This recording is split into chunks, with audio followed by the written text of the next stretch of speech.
Welcome back to the show. John Tungen is with us here tonight from the Relay for Life organization. Welcome to the show, John. Thank you, Sam. Yeah, okay, so Relay for Life, I've heard little bits and pieces about this, but could you fill me in exactly what it's all about?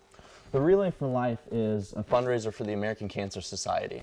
It's their largest fundraiser that they do, and over the past 25 years, they've raised over $3 billion for the American Cancer Society, and all that money goes to research and furthering education and advocacy for cancer. And it was started back in 1985 by Dr. Gordy Platt, where he walked for 24 hours and 83 miles around a track in his local community. And since then, it's expanded to over 5,000 communities in 19 countries and touches more than 3.5 million people. Wow. Okay, so locally in Ames then here, or what are the specifics? Where does it take place and when, and how does it work like that? Our Relay for Life event is actually tomorrow. It begins at 7 p.m. and it's going to be held at the Lead Recreation Center. And that's going to begin with the opening Celebrate ceremony, where we celebrate the lives of all the survivors who have battled cancer. And so we will have our honorary survivors speaking, and then following that, the survivors will walk around, they'll make the first lap around the track, and then their caregivers will join them, and then the third lap, everyone will be joining them. We have 1,700 participants registered right now and over 180 teams, so we're looking for a pretty good turnout tomorrow. Cool. So we have teams of, how many people is it usually? Teams usually consist from 10 to 16 people. 16 people. And people normally raise, we ask that they raise $100, and right now we've raised almost $60,000, and our goal is around $100,000. So wow. Once people start turning in all their checks, which is tonight, we have our bank night, then the funds and all the money will increase significantly. So. Okay. And the idea is that there's somebody from the team either walking or jogging around the track for the entire 24 hours, yep. Is that right? Yep, one team member will always be walking around the track, and you just raise a flat fundraising fee, and so cool. We've got lots of entertainment, lots of things going on throughout the night. What kind of entertainment? Dub H will be performing, the ROTC groups will be there as well also, and we will have some theme laps which kind of keep the excitement and the enthusiasm going throughout the night, such things as like a toga. We have a toga lap, and that can be kind of interesting, and also we have a college spirit lap, and then several different things along with that. I'm not sure if we're having karaoke this year. It might have got pulled off, but I see. That's pretty fun at 4 o'clock in the morning. So I can imagine. Okay, kind of a weird question. Like, to get into this event, are there wristbands required at all? Anything like that? No, there isn't. No. Sam. So already it's better than Visha. Perfect. That's right. Perfect. That's right. Okay, so you're the survivorship chair. Is that correct? Yep. What exactly does that entail then? You're working with the cancer survivors? Yeah, I'm working mostly with all the cancer survivors, and I got involved with the Colleges Against Cancer Committee here on campus because I actually am myself a leukemia survivor.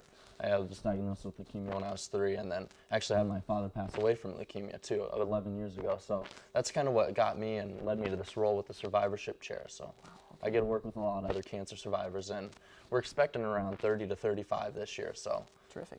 The Midwest, we usually do a pretty good job of getting survivors here. So it's a great thing to come out and talk to all the survivors and hear their stories.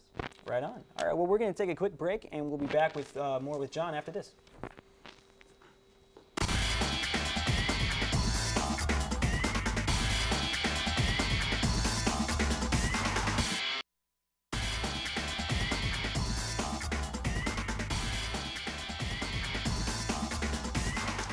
Well, we're back with John Tungen here from Relay for Life. And John, I was wondering, this is a pretty huge event by the sound of it. How long does it take to prepare for something like this from start to finish?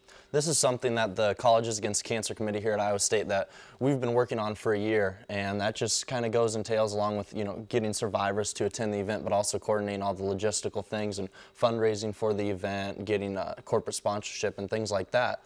So it's something that a lot of time and effort goes into, and it's all for a great cause. Cancer touches millions of people's lives across the globe, and everyone, including, I'm sure everyone in this room right here, everyone watching right now has been touched by cancer. And the thing, by participating in Relay, you not only raise funds to help with research and advocacy and education, things like that, but you're also spreading awareness for cancer. You're making people more involved and making people more conscious of how it actually affects so many people.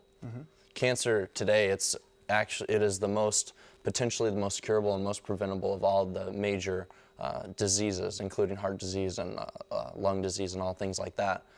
The CEO of the American Cancer Society, actually, he said that when I was down in Atlanta at the summit that we had. So, cool. What if you had to pick? Obviously, this is all really rewarding, especially working with survivors. If you had to pick one thing that might be your favorite part of the whole process, could you do that? It actually would be participating in the event. In the event? It's really neat watching and walking with all the survivors around the first lap, and everyone is cheering and applauding all the survivors, and then the caregivers join them, and then having everyone join in. We have 1,700 people registered. I'm sure there will be a bunch more tomorrow night and all throughout the night. It lasts till 7 in the morning, so anyone can come out any time of night, and we'll have things going on. So. And how can people get involved if they haven't yet? Like, what's the best way to register? You can actually register online at our website, www.relayforlife.org/Iowa State. You can register as individuals if you haven't formed a team yet. Otherwise, if you don't have time to do that, just show up and come have some fun, support cancer, take some walks around the lap, and join in on the fun. So. Right on. What kind of, I guess, going back to, like, it takes a year to you said, to prepare for this. What kind of challenges do you face along the way? I can imagine it's not super easy to put it together. This year especially, we found a lot of, I guess, difficulty with raising funds as far as corporate sponsorship, getting companies from the local Ames area to donate. A lot of people, even as far as on the individual team-wise, have found difficulty raising funds just because of the lacks in the economy and everything going on with that. So this year, that's probably been our most difficult hurdle we've had to overcome, but we're doing great. So. Okay, and just real quick, if you had to give people one reason to join in on this event, other than the fact that it's a great cause, what would that be?